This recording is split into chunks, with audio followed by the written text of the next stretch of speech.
Boa tarde, irmãos. Graça e paz.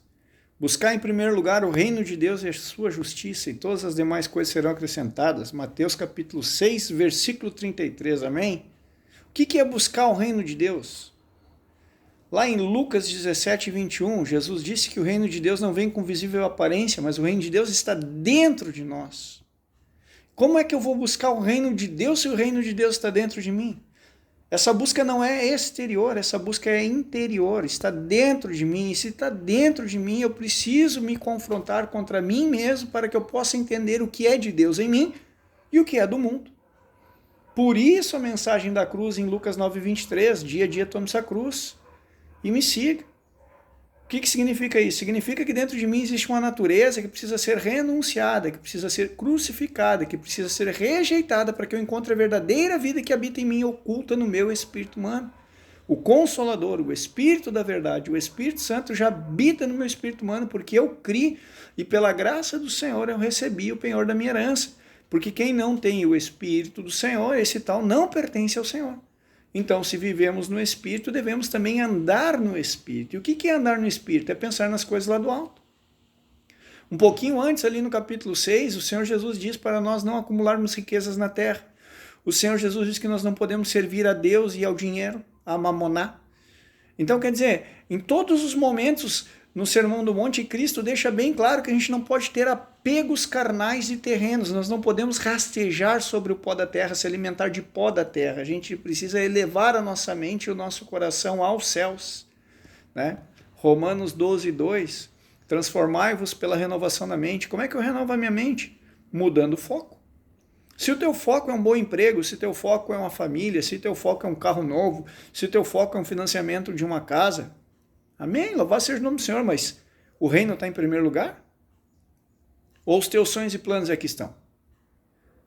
Irmãos, de Deus não se zomba, tudo aquilo que a gente semeia, a gente colhe.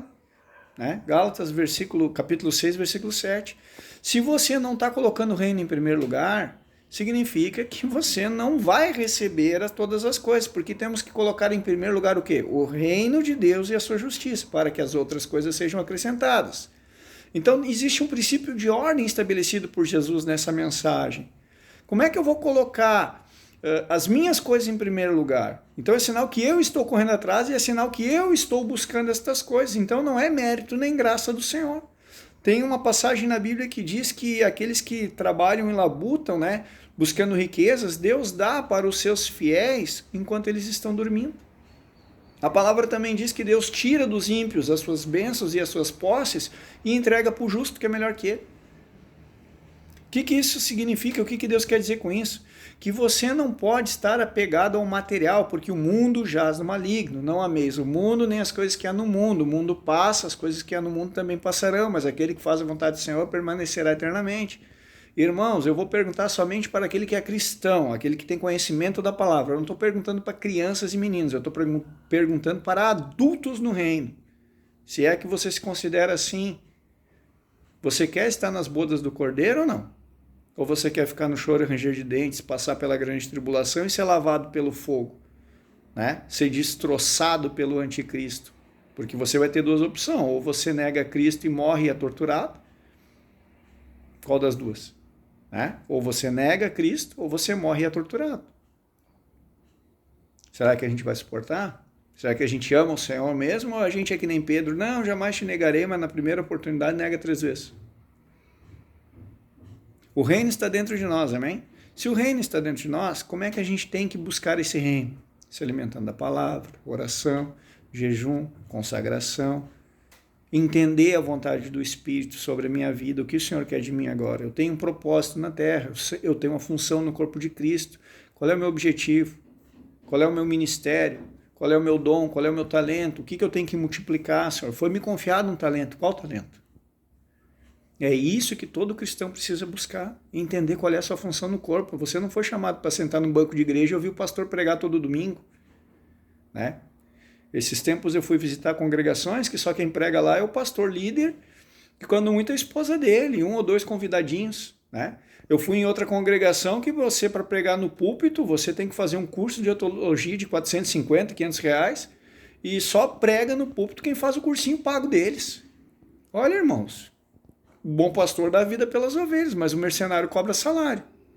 O mercenário não cuida de rebanho sem cobrar salário. E sempre que a gente entra com essa realidade, os mercenários se justificam. Ah, mas tem custo, que não sei o quê, não sei o quê, não sei o quê. Mas busca em primeiro lugar o reino e a justiça e Deus acrescenta o resto. Não tem que se preocupar com custo, nada, porque o Senhor vai dar.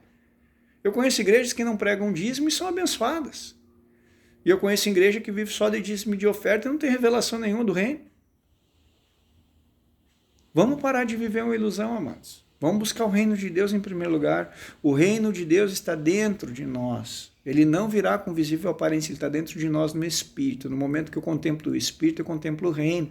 E outro ponto fundamental, o reino não é uma monarquia que tem um rei lá e todo mundo é obrigado a servir e adorar o Senhor. Não, não funciona assim.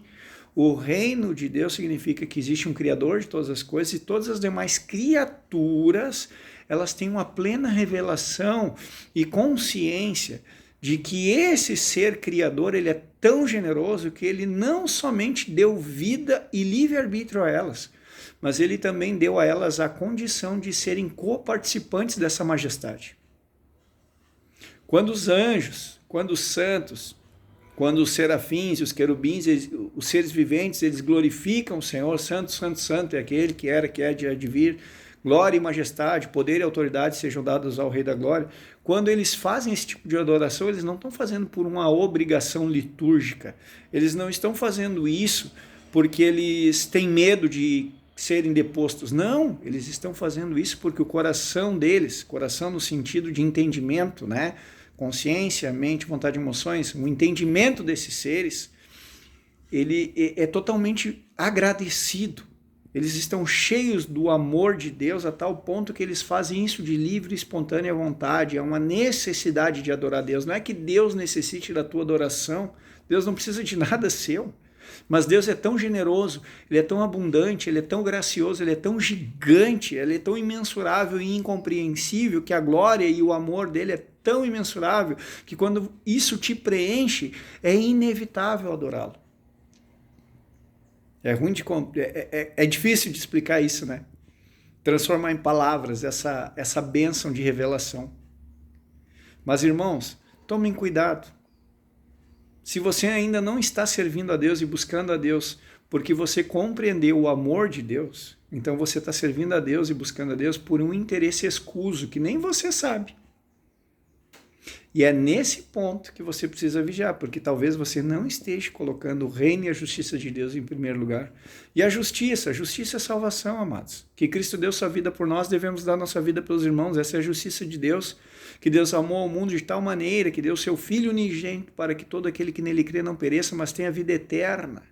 A justiça de Deus é uma justiça de não julgar agora. Agora não é hora de julgar, agora é hora de pregar o evangelho, amar os irmãos, amar essa obra, amar a igreja, amar os nossos familiares, amar os nossos inimigos, porque se a nossa justiça não exceder em muita dos escribas e fariseus, nós não vamos ter parte com ele.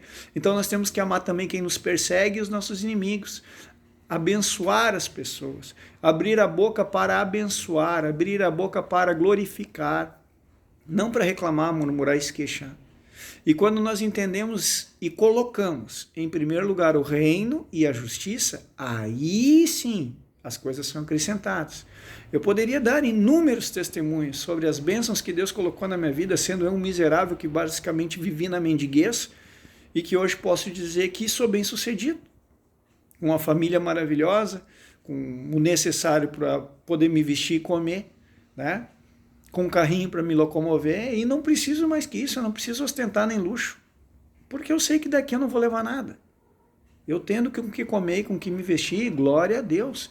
E você tem que pensar assim também, porque quando você é grato, Deus se agrada e Deus te recompensa. Agora, quando você exige, Deus olha para você e diz, pô, já te dei a vida, cara, o que mais tu quer? Eu já te livrei do lago de fogo, você estava condenado à morte eterna, eu te dei a oportunidade de você fazer parte comigo no meu reino, de reinar com meu filho Jesus. E você ainda quer mais coisas. Você quer de repente reinar na terra, glória e honra na terra, ser adorado por homens, aplaudido por homens, como esses líderes religiosos que estão aí, vivendo em mansões, andando de jatinhos particulares, né, de helicópteros, cobrando 150, 160 reais para fazer uma palestra motivacional, enriquecendo as custas do gado, do rebanho. É isso que você busca? É por isso que você prega o evangelho? Porque você está com interesses escusos? Então o reino de Deus não está em primeiro lugar na tua vida. O teu reino pessoal, sim. Você está buscando, dentro do evangelho, dentro do cristianismo, uma forma de obter lucro, fama e fortuna. E eu tenho notícia para te dar. Você é Babilônia e você vai queimar e vai queimar bonito. Lê Apocalipse 18 que você vai entender. Agora, quando você tem o reino em primeiro lugar no seu coração, o que você faz? Na alegria e na tristeza você glorifica. Na saúde e na doença você glorifica. É isso que você faz. Porque você entende que a todo instante é Maranata. A todo momento é vem, Senhor Jesus, volta logo, eu não aguento mais esse mundo. Tereis nojo de vós mesmos quando eu vos purificar de vossas imundícias, diz o Senhor.